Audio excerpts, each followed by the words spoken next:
Fellas, we have UFC Fight Night Abu Dhabi Whittaker versus Reiner the Ridder. Robert Whittaker, that is, versus Reiner the Ridder. It's going to be happening July 26th at Etihad Arena in Abu Dhabi. United Arab Emirates. I don't know. Media days, open workouts, exclusive interviews. They always go an extra mile for these fight night cards. I would like for these UAE events to be the standard for fight night production, even whenever we're back in the Apex in Vegas. So let's go ahead and take a look at some canceled fights that we're not going to be able to watch on Saturday because of some contingencies that actually did take place. I'm trying to give you guys a bit more visual stimulation through these slideshows. Tell me if it's too much pollution and then I'll back off. I tried to make outlines for the text there so it's still legible, but this is going to be an Abu Dhabi graveyard in the back. I normally just have that little PNG in the bottom left corner and then the backdrop of everything is black with the white text on it. Tell me if you think that this is preferable to you. We're getting to grow large. We're almost at 700 subscribers, you guys. Thank you. Give yourselves a round of applause, really. This is a huge milestone for me and the channel and for all of us, so thank you guys a lot. But I want to make sure that the quality of the videos and the content is improving as we're gaining more people, because I want to give you guys a show on a weekly basis. So let's talk about some canceled fights real quick. Movsar Evloev versus Aaron Pico. I have my issues with this. I feel like Tony Soprano whenever Pussy Bompancero came back from Puerto Rico with the back injury. What am I supposed to do? Trust you, you off the reservation cocksucker? After you set us up for this event, Dana White promises you the title shot. Now you're just gonna bellyache right before you're meant to fight with Aaron Pico and pull out. And now there's guys online who are gonna be saying things like Volk is ducking Evloev, or someone is ducking Evloev. They're gonna say that somebody's ducking somebody. They always do this. Like whenever Armin pulled out last time, he said he had the back injury, and then he was the backup fighter for UFC 317 and he made weight, and then he was in an interview talking about, Dana, I will make weight for the next 2 weeks just to prove to you that that's not a problem. And then the entire internet was like, wait, hold on, what do you mean make weight? I thought you had a back injury. Like, so what is the problem surrounding you making weight? He dry snitched on himself. He just didn't make weight, and that's the reason why he didn't fight with Islam. For whatever reason, Movsar Evloev isn't able to make this fight. He didn't make it. So he doesn't go to the back of the line, just like Armin doesn't go to the back of the line, but he needs to do something else, or he needs to hurry into the next event where this fight can be made. Aaron Pico is offering to reschedule this fight in Chicago for UFC 319. No word of Movsar Evloev accepting the rematch. The word is, the reason why he couldn't make it is because he was 17 pounds over whenever he pulled from this fight. You can get more information on that if you Google Movsar Evloev 17 right now. You can pause the video and go do that. It's totally fine and come back afterwards. Another fight that we're going to talk about is Asu Almabayev versus Ramazan Timurov, which is no longer going to happen. Ramazan Timurov got a leg infection while he was training in Thailand, and he took a banned substance over there. So they hit him with the hammer of justice. I'm not sure if he's serving a suspension, but he is not allowed to fight on this card. So who did they call? Who else but Jose Goat Choa, who knocked out Cody Durden at the very beginning of the second round. I forget which card this was on, but it was a very good performance. I'm glad he picked up the phone for this one. Almabayev, if I'm not mistaken, is ranked within the top 10. So this is a huge leap. Maybe not in competition for Jose Ochoa, because this is a winnable fight for him.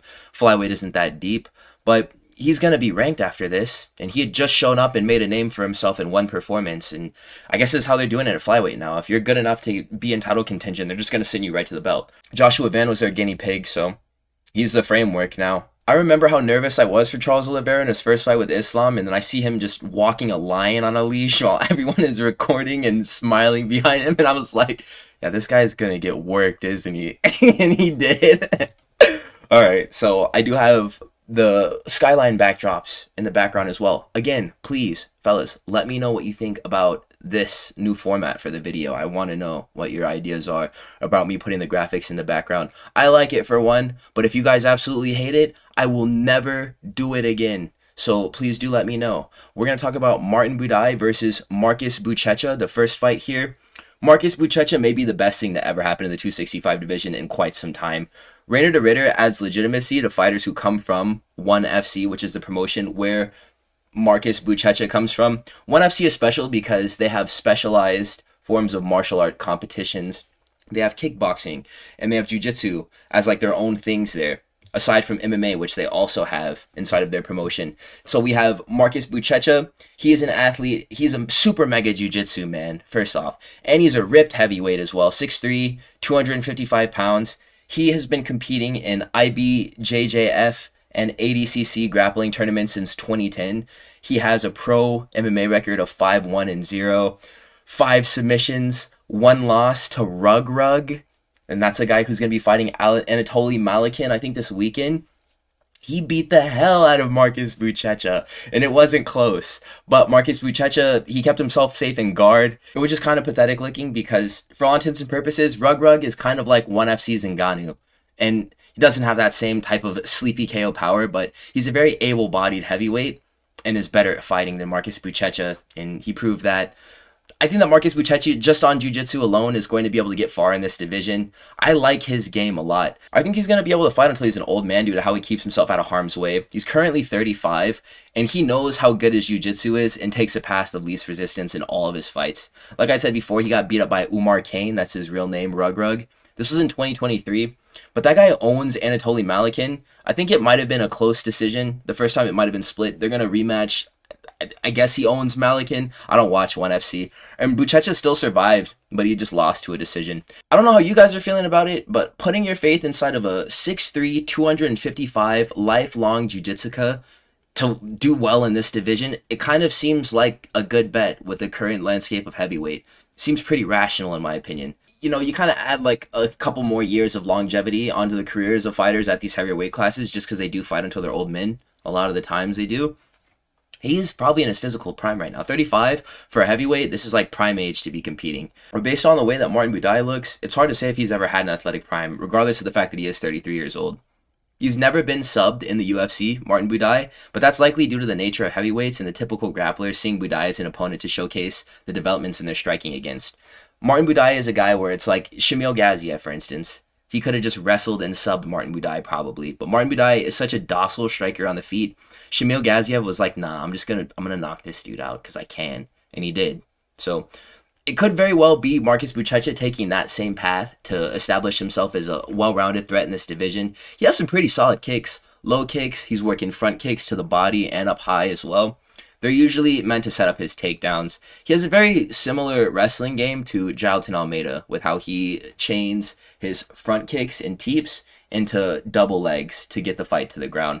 Buchecha, all he needs to do is get past Walter Walker pretty much, and he has become our household grappler in the UFC heavyweight division. Right now, it seems like it's kind of up for grabs. Before, it was Spivak and Almeida who were incumbent for it, but they're just too little. They're diet heavyweights. They're not big boned enough. Jailton Almeida and Sergey Spivak skeletons, they're just not heavy enough. They're not large enough to be in contention with a Marcus Buchecha whenever they're going band for band with grappling on the ground. Buday has a 6-1 record in the UFC, which is something that I find quite remarkable for the fact that he is doing really well in this promotion and nobody even knows it. He's only fought paper tigers, and that's the reason why he's gone under the radar for so long. Except for Gaziev, who did beat him. He spun his jaw too, but other wins that he has are Chris Barnett, Yurin Saltabaldiev, and he was a 205er who came up and looked super undersized and lost to Martin Buday. Josh Parisian, Andrei Arlovsky, Jake Collier, and Lucas Bresky. These don't count. So this is going to be his real fight at heavyweight in the UFC. It'll be against a debuting UFC heavyweight. We need more heavyweights really badly, so I'm expecting Marcus Buchecha to win very fast and to have many fans afterwards, including myself. So I'm holding out for a Marcus Buchecha round 1 submission to get us going. The next fight is going to be Mohammad Yahya versus Stephen Nguyen. This is a battle between two inept fighters to see who's more inept. Mohammad Yahya is a regional fighter who is 110% being propped up by some oil guy in the UAE who can't do anything right. This dude cannot do anything right. He got KO'd by Cowie Fernandez, humiliated by Trevor Peek, both times in his backyard. He only fights on these Abu Dhabi cards because he's from this area, and he never represents the region well. I don't know why they keep on giving him shots to blow his opportunity to put this place on the map, or why they don't just push another guy. Is this really the best that this place has to offer? It can't be. There's no way. It's become like an Abu Dhabi event ritual for Mohammad Yahya to lose on the prelims of these events Fighters get cut for having better losing performances than him. Why is he still around? Why do they give him a layup this time? Like, they want to see him win, too. Nguyen has made 3 appearances on the Contender Series. So they're going against their morals and they're lowering the bar of their standards for their average contenders to get Stephen Nguyen into an opportunity to fight with this guy just so they can feed him a win for the region. Stephen Nguyen, he won twice on the Contender Series. The first one was by decision and it sucked. And then the second one was a stoppage, I think, and they give him a contract, right? He goes and he fights in like LFA or something in between his first attempt at the Contender Series and his other 2. And so he gets his contract, fights Jarno Aarons, loses to Jarno Aarons in his debut. He kind of looks like Nate Diaz, Stephen Nguyen, in this fight. Jarno Aarons is demonstrating really low IQ because he's hurting this guy. And instead of finishing the fight, he's shooting takedowns and wrestling. Fortis MMA is the gym where Stephen Nguyen comes from. And the more that research that I'm doing into it, this is Saif Sayoud, his gym. It kind of seems like this is where careers go to die. This coach, Saif Sayoud, he either derails the progress of the fighters that he takes on, like Brandon Moreno, Damon Jackson, or Miles Johns, or he ensures that his fighters never amount to anything, like Nguyen, or I may be speaking too soon, but Jacoby Smith. I think that with better game planning, he could have made quick work of Nico Price. He went from being one of the highest profile prospects to putting on that stinker, and now nobody cares. And he's going to have to come out and have a really big breakout performance in order for any of us to give him the time of day now. Because we've seen that, like, you're boring. The Aarons fight with Stephen Nguyen, it was bad game planning, but Stephen Nguyen did show some potential in this fight. Yahya actually can't do anything right. So victory is likely going to be secured by Stephen Nguyen in this fight, even with the massive defensive issues that he has and the lack of support from his coach with game planning, how this weighs him down too. I'm still going to select Stephen Nguyen to win via round 1 TKO. That Cowie Fernandez fight was just way too telling. And Trevor Peek, he was fighting like a calm Justin Gaethje, and that was the only reason why he didn't go for a finish in this fight, was because he was trying to pace himself and show that he's matured and is less of a wild man now. I don't think that Mohammad Yahya is winning this fight in any event. The next fight that we're going to talk about is going to be Ibo Aslan versus Billy Elekana at light heavyweight. Billy Elekana, he almost spoiled things for Bogdan Guskov on short notice in his debut. Aslan has most recently awarded Iwan Kudalaba with his first ever UFC win by a sub on a UFC Seattle card, and this was only made possible by Ibo Aslan getting dropped early by Iwan Kudalaba, but before then he'd been taken down and it was super easy for him to get wrestled by Iwan. Elekana had his moments in the grappling against Bogdan. Bogdan Guskov shoots a takedown on Billy Elekana. He was working some low kicks and teep kicks to get the fight going. The fight gets to the ground, they scramble Bogdan Guskov and Billy Elekana. Billy Elekana makes it to Bogdan Guskov's back, wraps up a body triangle, and backpacks him while he's basically turtled. So he postures up on his knees, and from there he's able to shake off Billy Elekana while Billy Elekana is fighting tooth and nail to try to sink in an RNC, which he almost gets, and then he gasses out. They stand back up against the cage, and Billy Elekana just starts getting beat up, and he eats a really nasty body shot and then a knee as well. And then from there, he's just getting pummeled. He low-key looks like he feeds his head into the choke of Bogdan Guskov to get subbed because he just didn't want to be there anymore. And I don't blame him. It was a really nasty onslaught that finished this fight. But I am going to give a lot of credence to the fact that he almost did win this fight.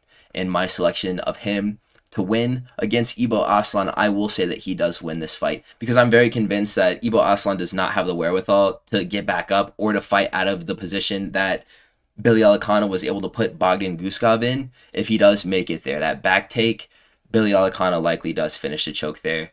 Ibo Aslan got arm triangled by Iwan Kudalaba, who was able to take the back and then transition to the arm triangle submission once Ibo Aslan made a few mistakes in trying to get back up. Elekana, he has better kicks than Anton Turkali. The only reason why I even saying that name, which may have just sent a shudder down your spine or a jolt of electricity through your veins, since you haven't heard it that long, the hair on the back of my neck stands straight up whenever I say the name, the Pleasure Man, Anton Turkali. And the reason why I'm mentioning him is because this was the guy who Ibo Aslan made his debut on. He took 3 rounds to knock out Anton Turkali, and that was because Anton Turkali started out with some kicks. Through the first 5 minutes of this fight, he was just keeping Ibo Aslan at bay with some kicks. And Ibo Aslan, He modified his strategy in his next fight against Rafael Cerqueira, I think it was. That was a guy who was a lot more finishable. They're about the same level of trash, Anton Turkalj and Rafael Cerqueira. But Ibo Aslan learned his lesson in that he shouldn't be afraid and just walked right into Rafael Cerqueira, and he did actually knock him out. But 3 rounds for the Turkalj finish. I think that Billy Elekana could follow the plan of Anton Turkalj to start the fight, creating distance with the kicks, controlling the range with the kicks, doing damage with the kicks. And if Ibo Aslan does get close, that is Billy Elekana's opportunity to start wrestling. He can get to the back really easily, and he can do what he's got to do from there. If Iwan Kudalaba can do it, and he's not a jiu-jitsu guy, Billy Elekana, who did show a layer of decent jiu-jitsu, I think will be able to do this comfortably. So, Ibo Aslan did demonstrate a degree of aggression in his fight. I do like whenever these light heavyweight fighters do press and they're aggressive, but he seems to be only closing off the cage against certain people, because against Anton Turkalj, did a whole lot of standing and waiting, and then against Iwan Kudalaba as well. Iwan Kudalaba is pretty uncouth and a threat, so I get why he would be a bit more tentative and apprehensive to get in the pocket with him, but it's very likely that he does see the risk that he runs in directly confronting Billy Elekana too, and he just kind of lays in wait for himself to get taken down and sub. And that's what I think is going to happen ultimately. The next fight is going to be Amanda Ribas at number 7 versus Tabitha Ricci at number 10, a women's strawweight bout. 9 days of no fap for me, boys. I may lose some Alfredo sauce here without planning on it. Ribas's ranking, it makes no sense only because she's beaten Jandiroba in 2021 and then Viviane Araujo in 2023. Then she's lost to Macy Barber. She got knocked out by Macy Barber. That was a funny-ass finish. Caitlin Chikagian, Sermonara, my bad. Do you know about, low-key, there was this, like, this was years ago. Her Twitter, remember whenever you could see, like, Twitter likes? Caitlin Chikagian's Twitter handle was the blonde fighter, and, like, I'm gonna just say it. Her likes on Twitter used to be full of, like, and this only got out because, like, some dudes on the internet found out about it and they publicized it, and I just went to go check for myself because I really didn't believe it. It was full of, like, BBC corn, bro. Like, British Broadcast Columbia corn inside of her Twitter likes, dude. And they were just right there. And this was while she was, like, married or in the relationship with the dude, right? I'm not sure if Mr. Sarmanara is a South brother, but you need to get your girl in check if she's really lusting over black phalluses. Like, what are you doing, bro? But yeah, segue. Ribas, she lost to Sermonara, Barber, Rose, and Dern. And these are losses that she took before, since, and in the middle of these 2 ranked wins, yet she's still number 7 ranked in this division. That doesn't make any sense to me. Ricci has been getting harder fights than Amanda Ribas on her way up through the rankings. She has already fought with Manon Fiorot in her debut, it looked like, and she got stopped by Manon Fiorot. Happens. Yan Xiaonan just recently, she lost that fight. Angela Hill, she won that fight. Lupi Godinez lost that fight. And then Jillian Roberts, she won that fight. That's actually a very good win. Jillian Roberts is a pretty skilled grappler for this weight class. If Amanda Ribas does win, she's going to need to come out and strike technically. I would say that fighters like Jillian Roberts, Angela Hill even, and Tisha Pennington are all kind of relative to Amanda Ribas in skill. I thought that Amanda Ribas was a lot better before she got starched by Macy Barber, and since then I've just kind of curtailed my expectations of what I think that she'll be able to accomplish in the UFC. Amanda Ribas getting shreked by Macy Barber, I've talked about it a lot, it lives rent-free in my head. That knockout was amazing. Tabitha Ricci started dating Callum Walsh. Before she was just Baby Shark, and now she's more known as Callum Walsh's girlfriend.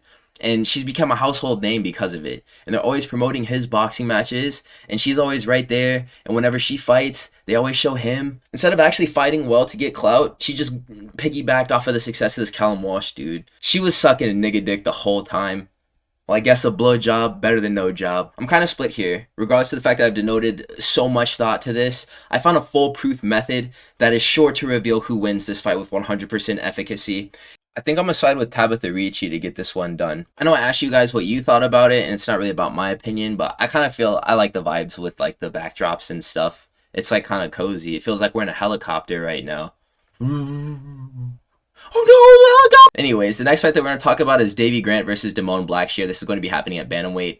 They rarely do the Muay Thai Minecraft skeleton Davey Grant favors whenever he's match made. Sometimes they do throw him a bone like Rafael Sunsao or he gets a lesser contender like Luis Smolka or like a Ramon Tavares. But he always gets match made with a new menace every so often. And these are people that the UFC wants to make into ranked contenders at bantamweight.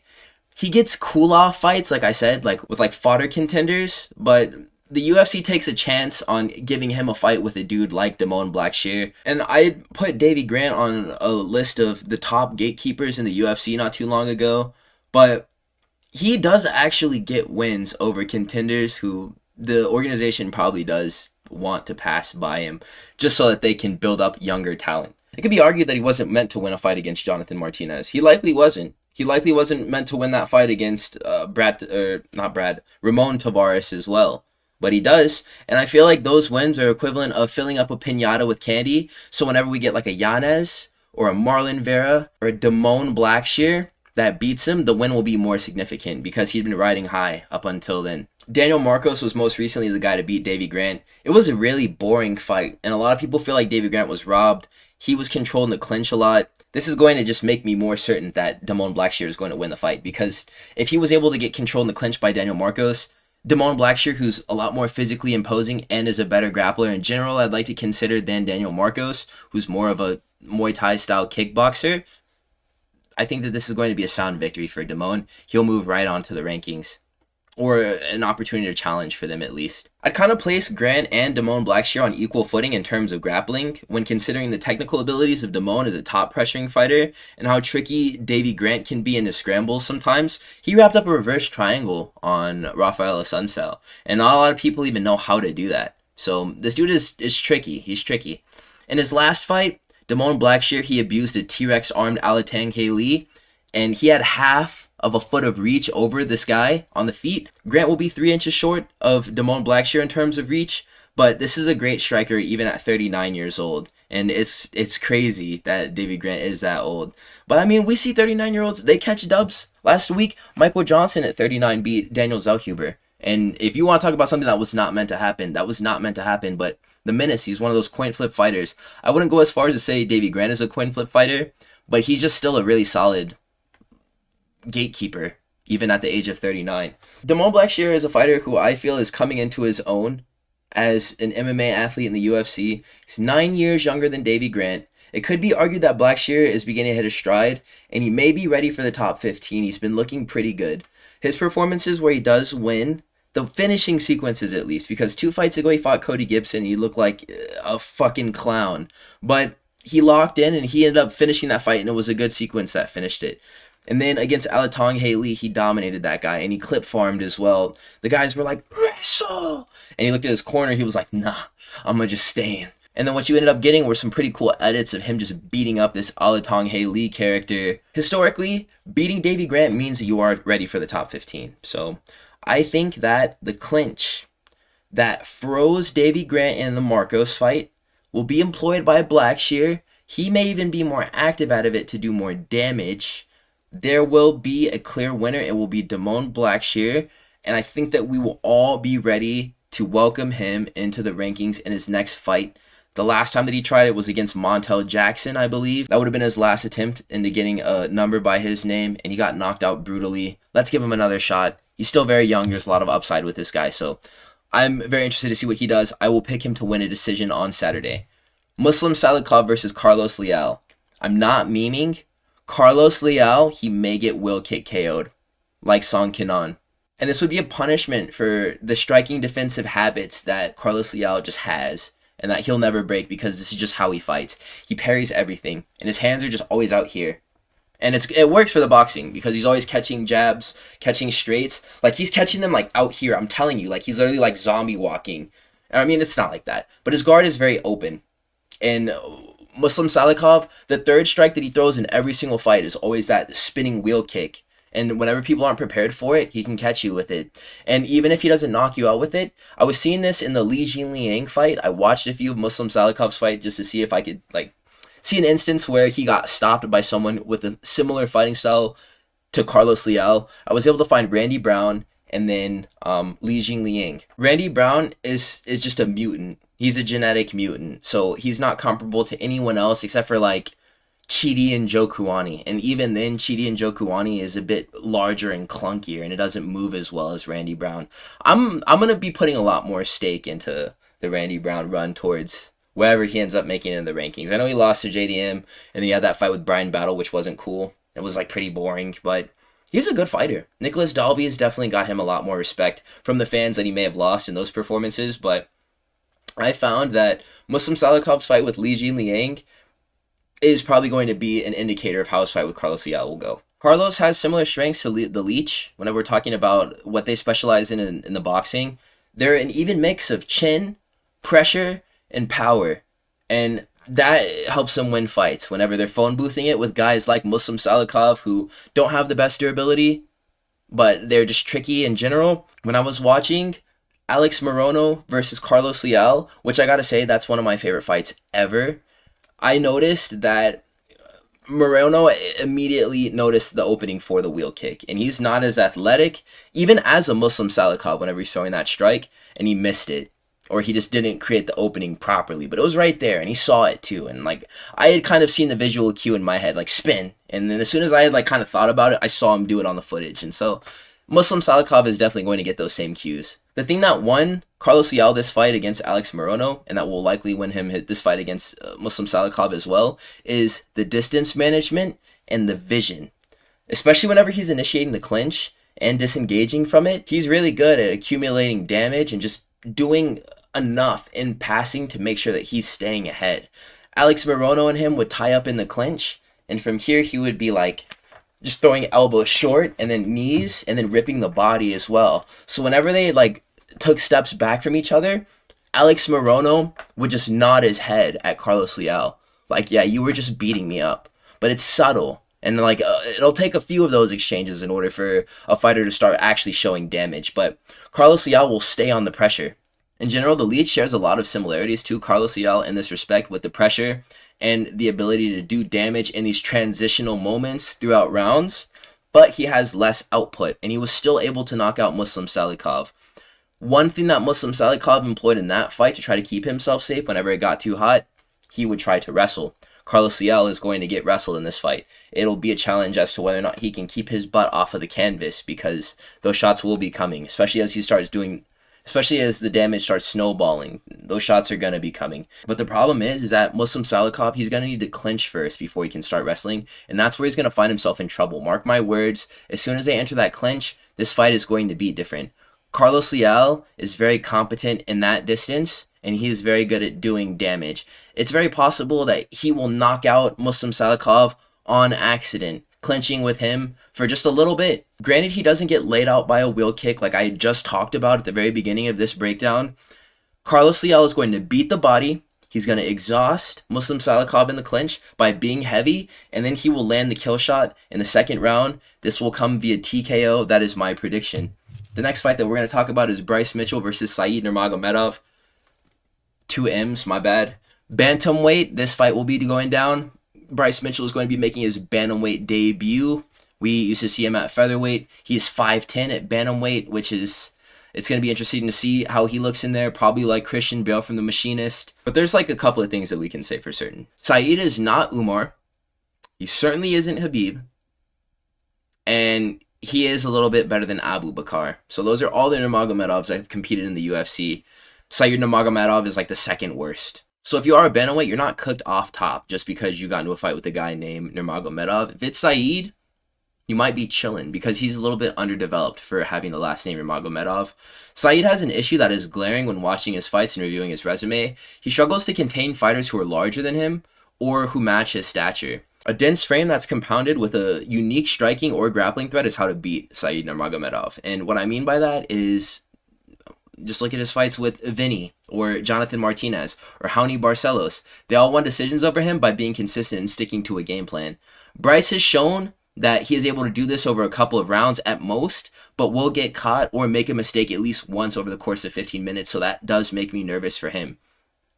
Vinicius Oliveira, he came into that fight with like a broken rib or something and was getting like wheel kicked in his injury and still won a decision over Said Nurmagomedov. He was in so much physical pain in this fight that he wasn't even sitting down in between rounds. And he still won the fight. So it's just that historically, unless we're talking about Edson Barbosa, a pure striker, or Kron Gracie, who is just horrible, Bryce Mitchell is going to, at some point, make an error or lose position or make the fight more competitive than it should be or not completely dominate. There's very few performances out of all of his total in the UFC where he's just been perfect. Against someone with a skill set that's notable, it's my opinion that Bryce Mitchell is past the point of being able to win cleanly. It's too deep in his career, he's taking too much damage. And for as long as he is fighting real contenders, his best hope of winning is to make the fight into a war of attrition that he wins on the cards, like against Dan Ige, which was a super close fight that many felt as if he didn't win. So the finishing potential is all with Said Nurmagomedov in this fight. I will say that I genuinely am under the impression that if anyone finishes this fight, it will be Said. I could see this fight going similarly to how the Nguyen Gafarov fight went. It was a high kick that had landed on Nguyen Gafarov. It cut him, and then he shot a takedown. It was very messy. He had his head on the outside of the waist of Said Nurmagomedov. Guillotine was right there. Boom.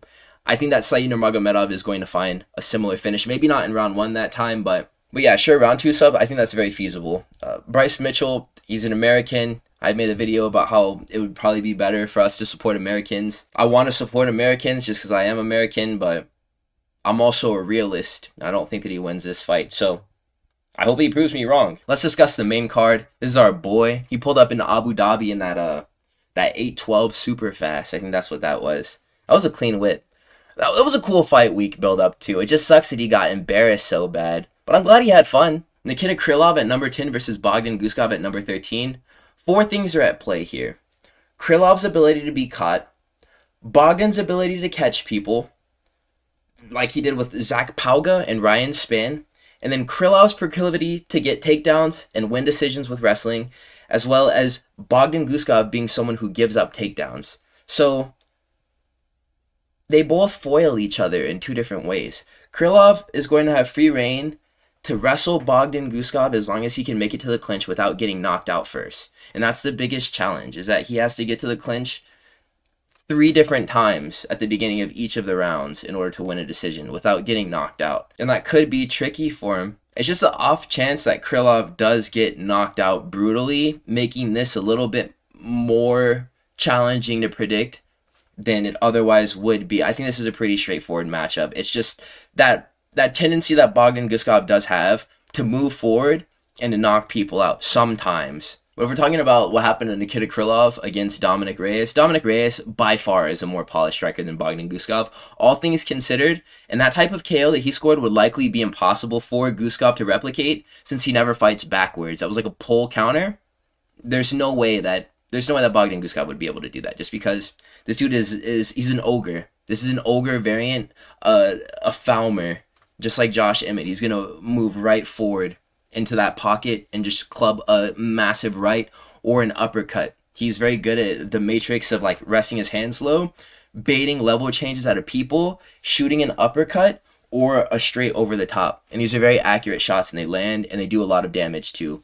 It's just he can be very irresponsible whenever it comes to keeping himself off of the ground and defending the takedown whenever he is offensively minded. And that's where Nikita Krylov, I think, is going to be able to capitalize. Bogdan Guskov is going to push right into the personal space of Nikita Krylov and give him the clinch for free. I don't think that there's going to be much work that is going to be needed in order for him to get to a takedown. He just can't be in the mind frame of, I need to strike with this guy a little bit. Just wrestle, bro. Nikita Krylov, get on those hips as soon as you can. If we're looking at the past, Bogdan Guskov is not more dangerous than Volkan Oezdemir either, who got decisioned by Nikita Krylov with relative ease. And in that fight, Nikita Krylov was getting to the back and he was attacking subs.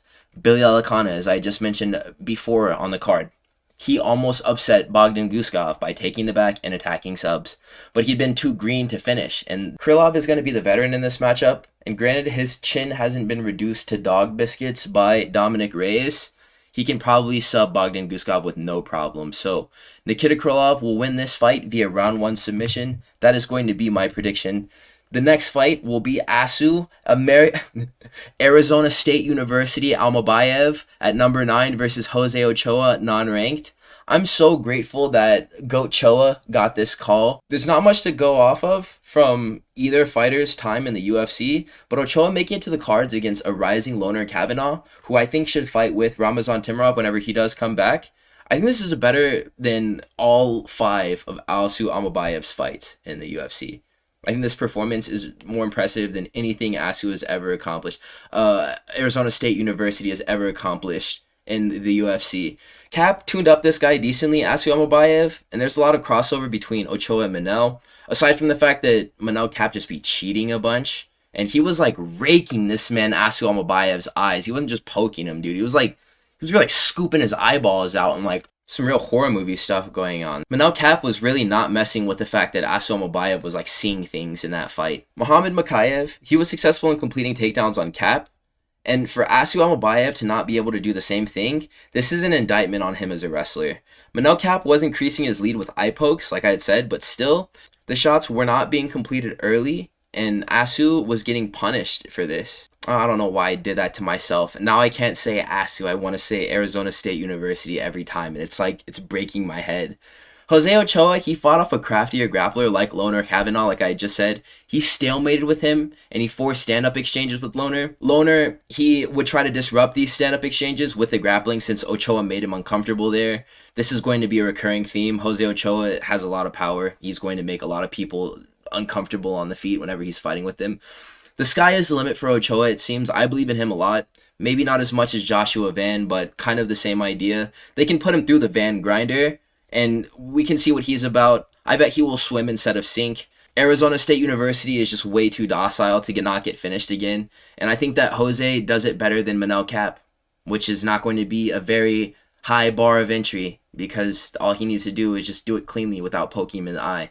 So Jose Ochoa is going to win this fight via round 2 KO. Similarly to how he beat up Cody Durden, it'll take 2 rounds. Maybe a speedy finish to open up the second, but this one's getting stopped. This guy's a finisher.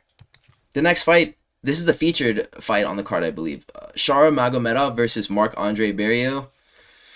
I never like think that Marc-Andre Barriault sounds. I never expect him to sound the way that he does. I know that they fight in Canada and that a lot of those guys are French. I never expect Marc-Andre Barriault. Like, yeah, he's probably French, but whenever he starts talking, I'm like, oh, that's how you sound. Shara, he's a Premier League can crusher. He did so good against cans in the past that they gave him a real fight with MVP. Thinking, maybe this guy might actually be able to be like a top contender, and it just sucks that he can only get sanctioned to fight in the UAE because he only has one eyeball, and they won't let him fight in America. So as far as who they were able to schedule him against, likely not a very high-profile guy because many of them aren't down to just drop everything and go across the world to fight. So they tried it. They had MVP come out. He whooped him decently. So they were like, you know what? Instead of having this guy lose more aura fighting with real contenders, let's just have him trick pony at these UAE events because it's fun to watch. And it is. The double back fist, people glazed it, but it was still a cool moment. I'm glad that people aren't talking about it that much. Imagine if that was like one of the most celebrated moments in the entire sports history. He could do the same thing over Marc-Andre Barriault because even though Marc-Andre Barriault got a really brutal finish over Bruno Silva, like who hadn't at this point? Bruno Silva got cut from the UFC because he had been losing so much. Shara Magomedov, I think that Bruno Silva was his first win in the UFC as he debuted. The organization, what they're doing is they're backtracking just so that Shara can notch KO wins and not risk losing hype by getting exposed again. The pressure is all on Shara Putin because Marc-Andre Barriault he has a history of getting finished. So in theory, this should be very easy for him to just come out and knock this guy out. That is if he didn't lose a step from his fight with MVP or lose some confidence. I know for a fact though that Shara, if he does lose this fight, he would not be able to come back from a loss here. But the chances are so low anyways that it's not even worth considering. I think that he does knock this guy out in round 1. And that's going to take us on to the co-main, which is going to be Petr Yan versus Marcus Mcghee. I'm so excited to watch Petr Yan fight. Yan, he gives me hope. I've torn my ACL sparring at my MMA gym. Petr Yan, it was a complete rupture too. And Petr Yan, he completely ruptured his ACL in a fight with Song Yadong. That he's even competed and looked very good in a fight with Davison Figueiredo since. So if he's not affected by his mileage, I stay healthy, and I'm trying to be serious about this recovery process, maybe I can come back to fighting in the same shape that I left it, like Petr Yan. The thing that makes Petr Yan so good at fighting is how he's mastered the high guard, and how he responsibly applies pressure through creating a buffer zone where he can see everything. It's like kicking range, and this buffer zone, it closes as Petr Yan moves forward. And so many opt to stay on their bikes and get chased due to not knowing what to expect from Petr Yan in phone booth exchanges. Because getting very close to Petr Yan is dangerous. But with this buffer zone, it's like kicking range. He's always maintaining kicking range between him and his opponent, and as he's moving, they're moving backwards and maintaining this kicking range. So whenever they finally do plan to strike, there's so much distance in between Petr Yan and his opponent that he just sees everything and can defend properly. And from kicking range, his entries, Petr Yan, are so fast and his setups are so good that he can pretty much score whenever he wants with like anything. Spinning back fists, like crazy stuff. Wheel kicks, like all types of things. Elbows from like out at distance, just shooting in really close and then just throwing an elbow. He's going to land that. If you have no ability to fight backwards, you lose by default to Petr Yan. Marcus Mcghee, he's way too forward pressuring as a boxer. He will clash with Petr Yan to try to get his hands working. If Marcus spends too much time on the feet in the firewall boxing, it's only a matter of time before Petr Yan changes the course of the fight with combos that he will be able to land in this buffer zone. I haven't seen Marcus Mcghee fight backwards off of the back foot. The only steps backwards that I've seen him take were against Jonathan Martinez after he had been hurt to the legs. And even then, that was only sometimes, because to create more space so you can get kicked again is just inviting you to take more damage and putting you further behind in the fight. Marcus Mcghee does have somewhat of a layer of IQ. It's just going to be really interesting to see how he negotiates the distance in this fight, because Petr Yan is a maestro. Deiveson Figueiredo, he opted to wrestle since he was being read on the feet by Petr Yan. Yan stapled Figueiredo's back to the cage for 25 minutes. The Song fight saw Petr Yan. This was the most that I've ever seen Petr Yan move backwards in a fight. Second to this would be the Sean O'Malley fight whenever he was getting cracked in the second round, whenever they were just trading their hardest shots on the feet. That was such a lit fight. I don't care how you feel about how the way that it ended. That was a really cool fight. I like to just go back and watch it from time to time because that was a sweet fight. But the Song fight, that saw Petr Yan moving backwards a lot, and that was because he had no knee. He still cooked Yadong like relatively easily, so Mcghee likely will not find a finish in this fight by KO. Experience doesn't favor him. If Mcghee is holding out for the opportunity to knock out Petr Yan, he can continue to hold his breath. I don't think it's going to happen. Experience doesn't favor him even though he's older than Petr Yan, and there's no way to really prepare yourself for the type of fighter that Petr Yan is, especially if you haven't fought a lot of dudes in the rankings, because that's how you prepare, is to have already taken on a guy like Song Yadong, which it's a step down still.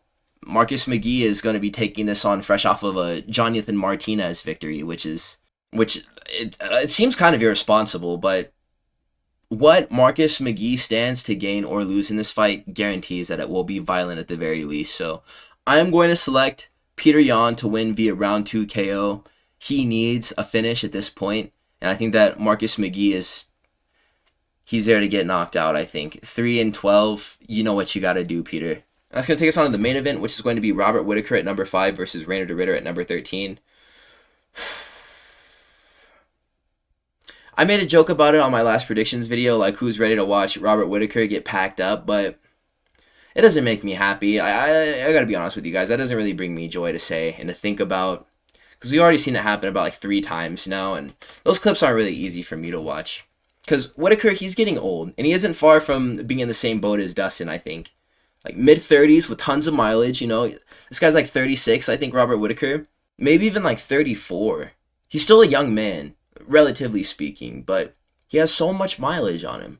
And I won't be surprised if, win or lose, he headlines an Australian card and retires in his next fight. Especially if he loses this one. Because in his 14-year career in the UFC, 14 years of fighting in the UFC. So combat sports in total, probably like 20. Robert, he's always been David, and he gets a new Goliath to fight every outing, and lately they've been taking his stones and smoking his ass, and this has been like on an inconsistent basis, because all of the people he's fighting are very physically imposing people. It's just sometimes they do knock his block off. Like I said, every top middleweight contender is a physical force. Costa, Vittori whenever he fought Rob, he has the shoulder injury now, so he's a bit less threatening. Cannonier in some ways. Till, Romero, these are all powerhouses. And Rob, he could deal with these large humans. Granted that they aren't exceptionally good at something, he can beat up physically imposing guys. That's not it. You don't just have to be a mutant freak in order to beat him. Being a mutant freak and then also being a specialist is how you beat Robert Whittaker. That's what makes him freeze up. Izzy, massive for this weight, great striker. He KO'd Rob, and then he beat him by a boring decision. People are like, oh yeah, that was a robbery, but like, dude, that was a boring fight. If there was a way for both of them to have lost it, I would have preferred that to be the outcome, because that fight sucked. Robert Whittaker versus Israel Adesanya 2 was horrible. DDP is good at everything, dangerous everywhere, insane physicality. He exhausted Rob and he beat him up. Khamzat Chimaev, freakishly strong wrestler, crushed Rob's lower mandible, and like, what a shame that was horrible to watch, man. And shout out Dana, shout out Uncle Dana for footing the bill for that.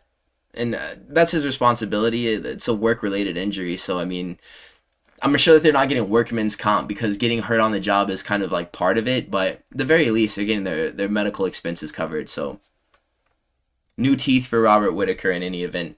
So now we have Reiner the Ridder, and he's freakishly strong, lethal in the clinch, and a grappling specialist. And I put those question marks there because we don't know what he does to Robert Whittaker, but I'm thinking it's something not nice. The only thing is that Reiner the Ridder, he's not tested in the UFC, but he did fight with a roid head like 3 times in 1FC, Malikin. I think it might have been twice, and he got beat up. So he knows what it's like to be on the other side of fighting these physical monsters who don't give you a chance to do anything that you want to do in the fight and then beat you. Bo Nickel means piss. Holland means piss. Bo Nickel and Kevin Holland, those were hardly even fights. Kevin Holland for sure wasn't even a fight, but Bo Nickel, like, such little resistance out of him that saying that how fast he dispatched Nickel is going to be indicative of how he does in a fight with Robert Whittaker, it's not even fair to do, because what was that, man? Gerald Meerschaert maybe is going to be something that will give you an insight into how this fight goes, and if it is, then Robert Whittaker may very well win. But I think it was the grappling ability of GM3 that stalemated Reiner the Ridder, and also the jump up in competition. I'm sure even in 1FC, as he was champion before he fought Malikin, or however far he got, he wasn't fighting per capita people or contenders on the same level as GM3. And that's not glaze. It's just the UFC fabric. These guys are cut above from the rest. I just don't see how Rob stuffs the grappling attempts from Reiner the Ridder whenever he was allowing WMMA head and arm throws to be completed on him by Dricus du Plessis, who was much stronger than he was.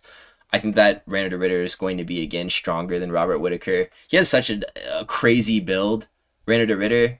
It's like all he does is eat corn. Like how like people in America, they say like corn fed. Like, this dude's diet is just corn. Reiner the Ridder is built like a strong safety or like a tight end, bro. Like, this dude could be in the NFL. His body type, like, he looks like one of those players. The worst part about me picking Reiner the Ridder to win this fight is that I can see it being cartoonish and funny like Rob's loss to Dricus.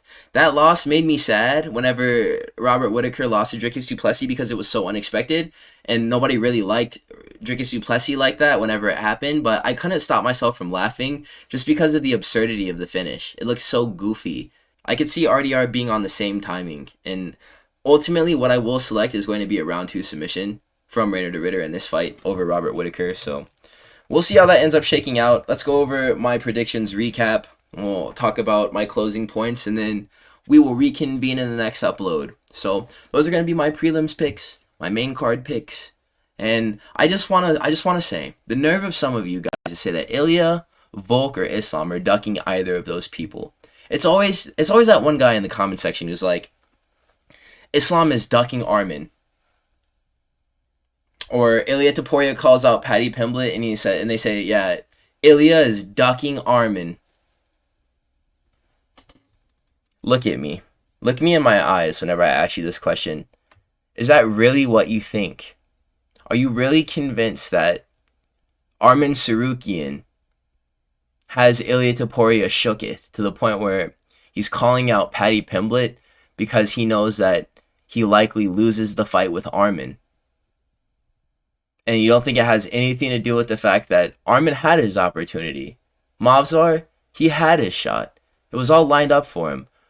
Armin's situation is even more egregious than Movsar's, but Movsar, he was basically in the same boat, because if he did beat Aaron Pico this weekend, then he would be guaranteed to fight for the title. So, do you really think that? Is that really what you think? Is that there's champions who are actively ducking these fighters who get opportunities to fight for belts and just don't? Is it not them ducking the champions since they can't make the dates ever? I think this is worth thinking about before you just try to be inflammatory online. I get that these dudes have fans too, but what are we doing here? What are we doing here? Talking about like ducking and stuff like Armin, Mavzar? No, not a chance, not a chance. So those are gonna be my closing statements, fellas. Please do like, comment, and subscribe if you made it to this point in the video. I have some really good ideas for some content coming up, so I'm glad that I got this predictions uploaded. I appreciate you guys going up on the shorts as well. Follow me on Instagram and then TikTok too. Threads, Facebook. Like, I'm trying to get everything popping. So thank you, fellas. I'm gonna catch you guys in the next one. Have a wonderful day. Peace.